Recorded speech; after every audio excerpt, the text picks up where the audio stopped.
Hello everyone, আসসালামু আলাইকুম। আমি মুজিবুর রহমান, আপনার সবাই স্বাগত জানাচ্ছি আজকের হচ্ছে ভিডিওতে। আজকে আমরা দেখব পিডিএফ ম্যাথ। পিডিএফ বলতে কি? পিডিএফ হচ্ছে প্রবাবিলিটি ডেন্সিটি ফাংশন, তাই না? এটা আমরা জানি। তো এখান থেকে কীরকম টাইপের ম্যাথ আসতে পারে দেখেন। এখানে একটা এক্সাম্পল দেওয়া আছে, describe PDF among with its mathematical notation.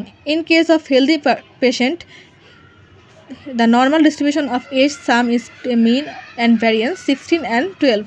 mean হচ্ছে 16, variance হচ্ছে 12 respectively, ঠিক আছে? ফর আনহেলদি পারসন, তার মিন দেওয়া আছে, মিন এবং ভ্যারিয়েন্স দেওয়া আছে। মিন হচ্ছে 35 আর ভ্যারিয়েন্স হচ্ছে 10।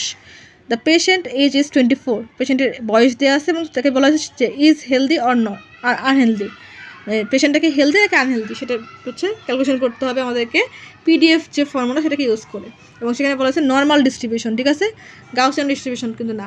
দেখেন আমরা কিন্তু নেপ বায়াসের গাউসিয়ান ডিস্ট্রিবিউশন পড়ে আসছিলাম। তো নেপ বায়াসের ভিডিও কিন্তু আমার চ্যানেলে দেওয়া আছে, সেটার লিঙ্ক আমি ডিসক্রিপশন বক্সে দিয়ে দিব। যারা যারা দেখেননি তাদের জন্য ওই লিঙ্কটা দিয়ে দিব ডিসক্রিপশন বক্সে, আপনারা দেখে নেবেন। আচ্ছা, নর্মাল ডিস্ট্রিবিউশনের ক্ষেত্রে ফর্মুলাটা হচ্ছে f of x is equal to 1 by sigma root over 2 pi e to the power half x minus mu divided by sigma whole square, ঠিক আছে? এটা হচ্ছে নর্মাল ডিস্ট্রিবিউশনের ক্ষেত্রে তার ফর্মুলা। আর গাউসিয়ান ডিস্ট্রিবিউশনের ক্ষেত্রে তার ফর্মুলাতে আমরা নেফ বায়াসে দেখে আসছি। সেমভাবে আপনারা সেই ফর্মুলাকে অ্যাপ্লাই করতে পারেন। তাছাড়া এটাকে সলভ করি। তো প্রথমে আমরা হেলদি পেশেন্টের জন্য ক্যালকুলেশন করি। হেলদি পেশেন্টের জন্য দেখেন তার এজ হচ্ছে 24, কোশ্চেনে দেওয়া আছে। হেলদি পার্সনের জন্য আমাদের মিন, দেখেন মিন দেওয়া আছে কত, এই যে মিন এবং ভ্যারিয়েন্স। হেলদি পার্সনের জন্য মিন হচ্ছে 16, ভ্যারিয়েন্স হচ্ছে 12। এটা আমরা এখানে লিখে নিলাম, ঠিক আছে? তো তার এজ হচ্ছে 24, সে হেলদি কিনা সেটা চেক করছে, ঠিক আছে? দেখুন ফর্মুলাতে জাস্ট মান বসাবো। তাহলে 1/√12 কেন হলো দেখেন, এখানে আমাদের সূত্রে কি, সূত্রে হচ্ছে সিগমা আছে, তাই না? বাট এখানে কি আছে, আমাদের ভ্যারিয়েন্স দেওয়া আছে, সিগমা স্কোয়ার দেওয়া আছে। ভ্যারিয়েন্স হচ্ছে সিগমা স্কোয়ার আর স্ট্যান্ডার্ড ডিভিয়েশন হচ্ছে সিগমা। যদি আপনি ভ্যারিয়েন্স পেয়ে যান তাহলে সেটাকে যদি রুট করেন তাহলে সেখান থেকে আপনি স্ট্যান্ডার্ড ডিভিয়েশন পেয়ে যাবেন। আদারওয়াইজ আপনি যদি স্ট্যান্ডার্ড ডিভিয়েশন দিয়ে দেয় সেখান থেকে যদি ভ্যারিয়েন্স পেতে চান তাহলে সেটাকে আপনি স্কোয়ার করলেই কিন্তু ভ্যারিয়েন্সটাকে স্ট্যান্ডার্ড ডিভিয়েশন থেকে ভ্যারিয়েন্স পেয়ে যাবেন। অর্থাৎ স্ট্যান্ডার্ড ডেভিয়েশনটা হচ্ছে সিগমা আর ভ্যারিয়েন্সটা হচ্ছে সিগমা স্কোয়ার, এটা একটু মনে রাখবেন, ঠিক আছে? ভ্যারিয়েন্স দেওয়া থাকলে রুট করলে সিগমা পাবেন, সিগমা দেওয়া থাকলে স্কোয়ার করলে ভ্যারিয়েন্স পাবেন। Simple as it is. আচ্ছা, যেহেতু সিগমা স্কোয়ার দেওয়া আছে, ভ্যারিয়েন্স দেওয়া আছে, আমাদেরকে এখানে কী লাগবে, সিগমা লাগবে, অর্থাৎ স্ট্যান্ডার্ড ডেভিয়েশন লাগবে। তাহলে আমরা এখানে রুট করলাম, তাহলে স্কোয়ারটা উঠে যাচ্ছে, তাই না? আর এটা তো সূত্রের √2 পাই।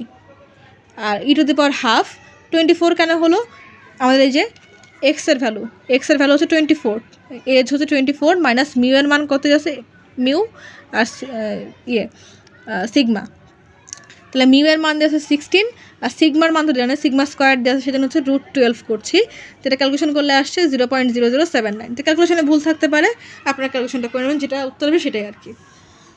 আচ্ছা, আর আনহেলদি পার্সনের জন্য সেমভাবে আমরা ক্যালকুলেশন করব। এজ হচ্ছে 24, আনহেলদি পার্সনের জন্য তার মিন এবং ভ্যারিয়েন্স দেখেন দেওয়া আছে। মিন হচ্ছে 35 আর ভ্যারিয়েন্স হচ্ছে 10। তো এজ 24, মিন হচ্ছে 35 আর ভ্যারিয়েন্স হচ্ছে 10 লিখে নিলাম। এখন হচ্ছে 24 মানে এজ হচ্ছে 24, সে আনহেলদি কিনা সেটা চেক করছি। তো এখন সূত্রে বসাবো 1/√10 কেন হলো, কারণ এখানে আমাদের সিগমা লাগবে, তাই না? এই যে সিগমা লাগবে, বাট আমাদের আছে কি সিগমা স্কোয়ার আছে, এই জন্য আমরা রুট করলাম যাতে সিগমাটাকে পেয়ে যাই। এটা তো সূত্রের √2 পাই ই টু দি পাওয়ার হাফ 24 তার বয়স মাইনাস তার যে মিনটা সেইটা এই সূত্রতে বসাচ্ছি, X minus mu divide by sigma. তাহলে এক্সের মান হচ্ছে 24, তার বয়স, মিউ হচ্ছে 35 যে কোশ্চেনে দেওয়া আছে, আর সিগমা স্কোয়ার হচ্ছে মানে সিগমা হচ্ছে আমাদের বের করতে হবে, কারণ এখানে সিগমা স্কোয়ার দেওয়া আছে, রুট করলে সিগমা বের হবে। যেটা ক্যালকুলেশন করলে আসছে 0.00026।